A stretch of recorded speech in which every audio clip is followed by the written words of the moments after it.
بسم اللہ الرحمن الرحیم۔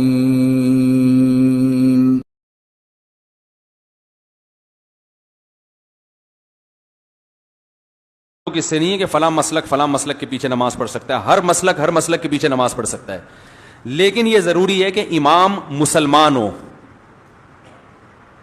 سمجھ رہے ہو؟ اگر کوئی دیوبندی امام ہے جو شرک کرتا ہے تو اس کے پیچھے نماز جائز نہیں ہے۔ کوئی اہل حدیث امام ہے جو شرک کرتا ہے تو اہل حدیث یہ نہیں کہ اہل حدیث کے پیچھے نماز نہیں ہوتی، اس اہل حدیث کے پیچھے نماز نہیں ہوگی۔ اگر کوئی بریلوی مکتبہ فکر سے ہے اور امام شرک کرتا ہے تو اس کے پیچھے بھی نماز نہیں ہوگی۔ اس لیے نہیں کہ بریلویوں کے پیچھے نماز نہیں ہوتی، بلکہ اس لیے کہ وہ اسپیسیفک وہ جو امام ہے وہ کیا کر رہا ہے؟ شرک کر رہا ہے۔ تو شیعہ ہو، دیوبندی ہو، بریلوی ہو، اہل حدیث ہو، جو بھی مکاتب فکر مارکیٹ میں ہول سیل کے حساب سے چل رہے ہیں اور 25-30 اور مکاتب فکر ہیں، تو ہر مکتبہ فکر کی نماز ہر مکتبہ فکر کے پیچھے ہو جاتی ہے۔ شرط یہ ہے کہ امام شرکی عقیدے کا حامل نہ ہو، ختم نبوت کا منکر نہ ہو، شرکی عقیدے کا حامل نہ ہو۔ اگر وہ شرک کرتا ہے تو چاہے دیوبندی ہو، اہل حدیث ہو، جو بھی ہو، نماز نہیں ہوگی۔ امام اگر بدعتی ہے تو یہ بات سمجھنی چاہیے، بدعت کی دو قسمیں ہیں، بدعت مکفرہ اور بدعت مفسقہ۔ بدعت مکفرہ کا مطلب یہ ہے جو شخص بدعتی ہے اور بدعت کی دعوت بھی دیتا ہے، ایسی شخص کے پیچھے نماز نہیں پڑھنی چاہیے۔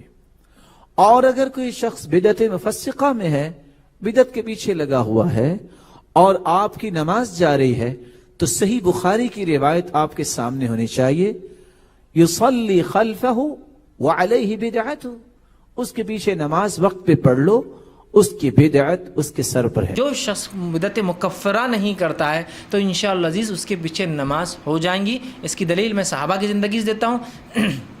صحابہ کے زمانے میں جو ایک مرتبہ جو خلیفہ تھے عبد الملک بن مروان، ٹھیک، یہ جب خلیفہ تھے تو ایک مرتبہ یہ ممبر پر چڑھنے لگے، معاف کرنا، یہ عید کی نماز سے پہلے خطبہ دینے کے لیے جانے لگے۔ کیوں؟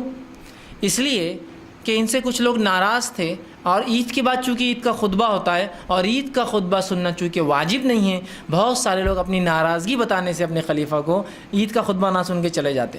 تو عبد الملک بن مروان نے یہ سوچا میں عید کا خطبہ پہلے ہی دے دوں گا، اور وہیں سے عید کا خطبہ پہلے چلا رہا، میں پہلے دے دوں گا تاکہ لوگ مجبوراً سننے کو بیٹھیں گے، ہے نا، نماز کے بعد جاتے۔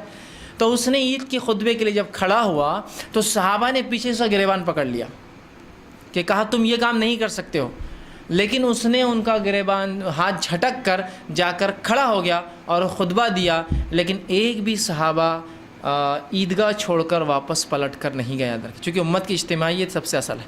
کہ تو اس نے ایسی بدعت نہیں کی جس سے وہ کفر تک جا رہا تھا۔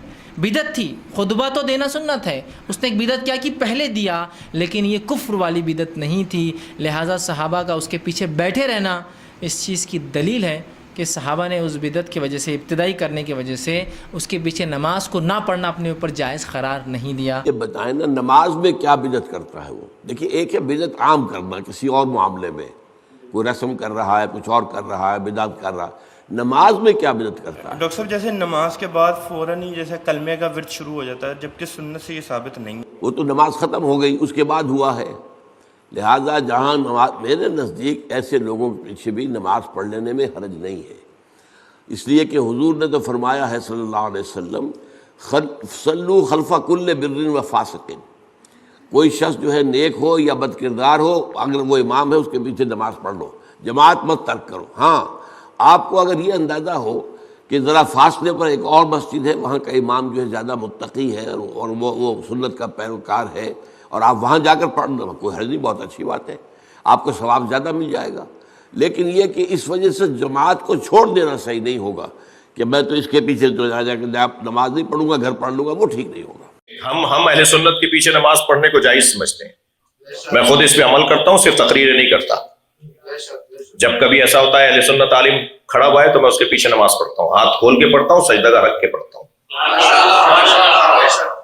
اور انہیں معلوم بھی ہو جاتا ہے کہ کوئی شیعہ ہمارے پیچھے نماز پڑھا، اور میں اسی حلیے میں زیادہ تر رہتا ہوں تو یہ بھی پتہ چل جاتا ہے کہ شیعوں کا کوئی بہرحال غیر ذمہ دار نہیں۔ اہل سنت علماء کے پیچھے نماز پڑھنا ہمارے یہاں جائز ہے، ہمارے ہاں اہل سنت علماء کے پیچھے نماز پڑھنا جائز ہے، اور نماز وہی صحیح ہے، بعد میں گھر جا کے بھی دوبارہ نہیں پڑھنی۔